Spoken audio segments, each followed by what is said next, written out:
On t'a menti. Toute ta vie, on t'a dit que la gentillesse était une vertu. Que sourire quand tu voulais pleurer était de la force. Que te taire quand tu voulais crier était de la sagesse. Que dire oui quand tout ton corps hurlait non était de la bonté. On t'a menti. Et le pire dans tout ça, le pire, c'est que tu as cru ce mensonge si longtemps, si profondément, qu'aujourd'hui tu ne sais même plus faire la différence entre ce que tu veux vraiment et ce que tu fais pour être aimé. Pense à hier, ou à la semaine dernière, ou à ce matin. Quelqu'un t'a demandé quelque chose.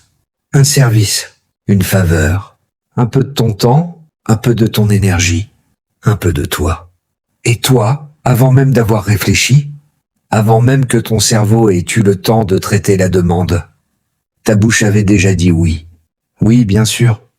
Oui, pas de problème. Oui, je m'en occupe. Et une demi-seconde après, ce poids, cette chute légère au creux de l'estomac, ce goût amer au fond de la gorge, ce moment précis où tu te rends compte que tu viens encore une fois de te trahir toi-même. Mais tu ranges ça, tu ranges ce sentiment dans un coin de toi que tu n'ouvres jamais. Tu te dis que ce n'est pas grave, que ça ne valait pas le conflit, que tu es quelqu'un de bien, quelqu'un de généreux, quelqu'un qui aide. Et tu continues ta journée. Mais ce sentiment, ce poids que tu ranges, il ne disparaît pas. Il ne disparaît jamais. Il s'accumule. Chaque oui prononcé à la place d'un non s'accumule, silencieusement, dans un endroit en toi que tu ne regardes jamais, que tu refuses de regarder, parce que ce que tu y trouverais te ferait trop peur. Et un jour, pas aujourd'hui, pas demain, mais un jour, cette accumulation explose sur la mauvaise personne, au mauvais moment, pour un détail ridiculement insignifiant, un verre mal posé sur la table, un mot dit d'un ton légèrement de travers, une petite chose, une toute petite chose. Et toi, tu exploites, avec une intensité qui t'effraie toi-même. Et après, dans le silence qui suit, tu te demandes « Qu'est-ce qui m'a pris ?» Tu sais exactement ce qui t'a pris. Ce sont toutes les fois où tu as dit oui en voulant dire non. Ce sont toutes les fois où tu as souri en voulant fermer la porte.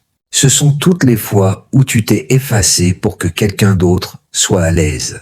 Tout ça, des années de tout ça, qui sort d'un coup, parce que la gentillesse forcée ne protège pas les autres de ta colère. Elle la retarde, elle la concentre, elle la rend explosive. Et voilà la première vérité que personne n'ose te dire en face. Ta gentillesse n'est pas toujours de l'amour. Parfois, c'est de la peur déguisée en amour. La peur de décevoir, la peur d'être rejeté, la peur de perdre quelque chose. L'approbation, l'affection, la place, si tu oses exprimer ce que tu ressens vraiment. Et cette peur-là, elle ne date pas d'hier. Elle est beaucoup plus ancienne que tu ne le crois. Il y a une scène qui s'est passée il y a longtemps. Peut-être tellement longtemps que tu ne t'en souviens plus consciemment. Tu étais enfant et tu as dit non, ou tu as exprimé ta colère, ou tu as refusé quelque chose, ou tu as simplement pris de la place d'une façon qui dérangeait. Et la réaction que t'as reçue ce jour-là t'a appris quelque chose de fondamental sur le monde. Peut-être qu'on t'a dit que tu étais méchant, que tu étais égoïste, que les gentils enfants ne font pas ça. Peut-être qu'on t'a regardé avec une déception si lourde qu'elle t'a écrasé. Peut-être qu'on t'a retiré quelque chose, l'attention, la tendresse, la présence, juste assez longtemps pour que tu comprennes le message. Et le message était clair, cristallin, gravé dans ton cerveau d'enfant avec une précision brutale. Si tu exprimes ça, tu perds l'amour. Alors tu as fait ce que tout enfant intelligent fait face à cette équation impossible. Tu as choisi l'amour. Tu as rangé cette partie de toi. Tu l'as enfermé, bâillonné. Tu lui as dit de se taire, de rester caché, de ne plus jamais sortir. Et cette décision-là, prise par un enfant qui avait juste besoin d'être aimé, tu la payes encore aujourd'hui. Parce que cette partie que tu as enfermée n'a pas disparu. Elle n'a pas dépéri dans l'obscurité. Elle a attendu, elle attend encore. Et pendant toutes ces années, pendant que tu souriais, quand tu voulais crier, pendant que tu disais oui quand tu voulais partir, pendant que tu t'excusais pour des choses qui n'étaient pas de ta faute, Cette partie de toi frappait doucement contre les murs de sa prison. Et cette douleur soude que tu ressens parfois, sans raison apparente. Cette fatigue profonde qui ne disparaît pas même après une bonne nuit de sommeil. Ce sentiment inexplicable de vide malgré une vie remplie d'activités, de gens, de bruit. Ce n'est pas de la dépression, ce n'est pas de la faiblesse. C'est toi qui te manque à toi-même. C'est cette partie de toi enfermée qui envoie des signaux, qui dit « Je suis toujours là, tu ne peux pas continuer à faire comme si je n'existais pas. » Et voilà ce qui est si brutal à entendre mais nécessaire à dire. Les gens qui bénéficient le plus de ta gentillesse sans limite sont souvent les mêmes qui, inconsciemment, ont besoin que tu restes comme ça. Une personne qui dit toujours oui, qui absorbe tout, qui ne se plaint jamais, qui efface ses besoins pour s'occuper des leurs. C'est confortable, terriblement confortable, pour eux. Et le jour où tu commences à changer, pas de façon spectaculaire, juste légèrement, juste un non posé calmement, tu vas voir des réactions qui vont te surprendre. De la surprise, de l'inconfort, parfois de la colère. Pas parce que tu es devenu quelqu'un de mauvais, mais parce que tu as brisé un contrat invisible. Un contrat que tu n'as jamais signé consciemment, mais que tu respectais depuis des années. Le contrat de l'effacement. Et briser ce contrat, même doucement, même avec bienveillance, ça va faire mal. À eux d'abord, et à toi aussi. Parce que pendant des années, leur confort était devenu ta façon de te sentir utile, aimé, à ta place. Et quand tu arrêtes de t'effacer, tu dois affronter une question terrifiante. Si je ne suis plus là pour tout le monde à tout moment, est-ce que je mérite encore d'être aimé? Cette question-là, cette question précise, c'est le cœur de tout. Il y a quelque chose que les personnes trop gentilles font et dont elles ne parlent jamais. La nuit, dans le silence. Quand tout le monde dort, elles rejouent les scènes. Cette conversation de la semaine dernière où quelqu'un leur a manqué de respect. Et elles ont souri. Et elles ont laissé passer. Ce moment où on leur a demandé quelque chose d'injuste. Et elles ont dit oui. Encore une fois. Cette fois où quelqu'un a pris tout le crédit de leur travail. Et elles n'ont rien dit parce que ce n'était pas le bon moment. Et dans le noir, seules avec elles-mêmes, elles trouvent enfin les mots. Les mots parfaits, tranchants, justes, précis. Tout ce qu'elles auraient dû dire. Et pendant quelques secondes, dans leur tête, elles le disent. Elles se voient le dire. Elles ressentent cette liberté étrange, presque physique, de ne plus se retenir. Puis le sommeil arrive. Et le lendemain matin, elles remettent le masque. Le masque de la gentillesse. Le masque de la compréhension. Le masque de la personne qui va bien, qui gère, qui ne fait pas de vagues. Et cette double vie, celle du jour où tu t'effaces, et celle de la nuit, où tu dis enfin tout, elle te coûte une énergie que tu n'as pas, que tu n'as jamais eue, parce qu'elle est consacrée à maintenir une image qui n'est pas vraiment toi. Et voici quelque chose que personne ne te dit sur les personnes qu'on appelle trop sensibles ou trop émotives. Ce ne sont pas les personnes les plus fragiles. Ce sont souvent les personnes qui portent le plus lourd, et qui le portent seul. En silence, depuis trop longtemps. Cette larme qui sort pour rien, dans ta voiture, en rentrant du travail. Ce n'est pas de la fragilité, c'est la pression qui s'échappe. C'est ton corps qui dit ce que ta bouche refuse de dire. Et il y a quelque chose d'encore plus profond qui se passe dans la vie des personnes trop gentilles. Quelque chose d'insidieux, de silencieux, de dévastateur. Au fil du temps, elles perdent le contact avec leurs propres désirs. Elles ne savent plus ce qu'elles veulent manger au restaurant. Parce qu'elles ont pris l'habitude de laisser les autres choisir. Elles ne savent plus quel film elles ont envie de voir. Parce qu'elles ont pris l'habitude de regarder ce qui fait plaisir aux autres. Elles ne savent plus ce qui les rend vraiment heureuses. Parce qu'elles ont passé des années à construire le bonheur des autres. Et un jour, quelqu'un leur pose la question la plus simple du monde. « Toi, qu'est-ce que tu veux ?»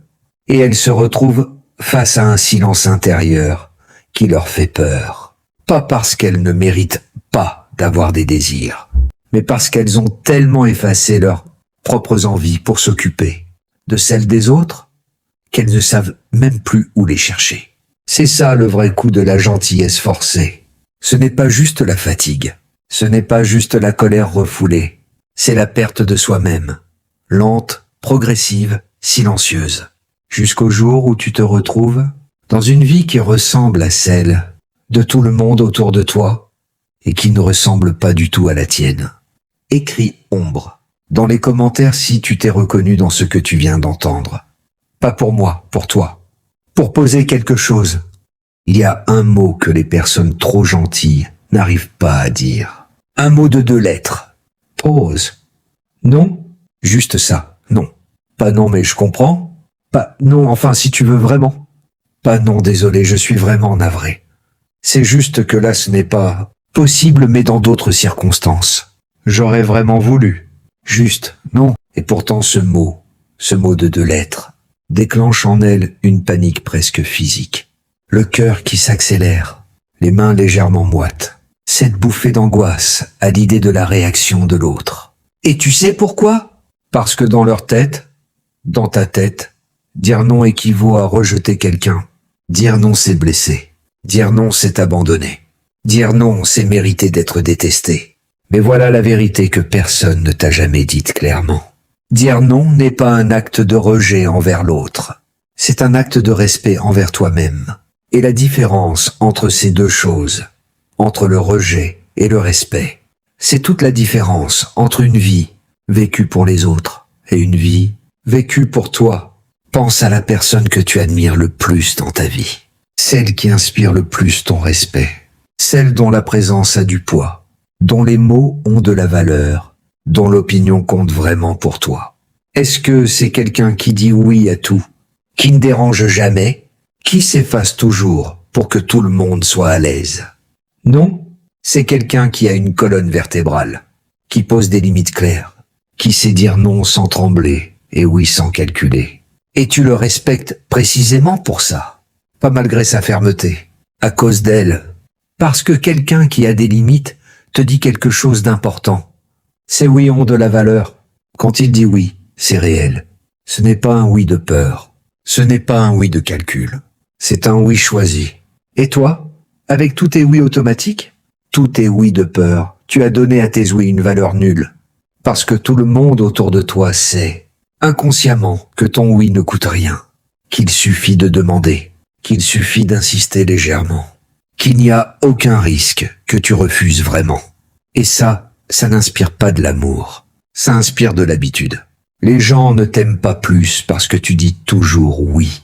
Ils te tiennent pour acquis.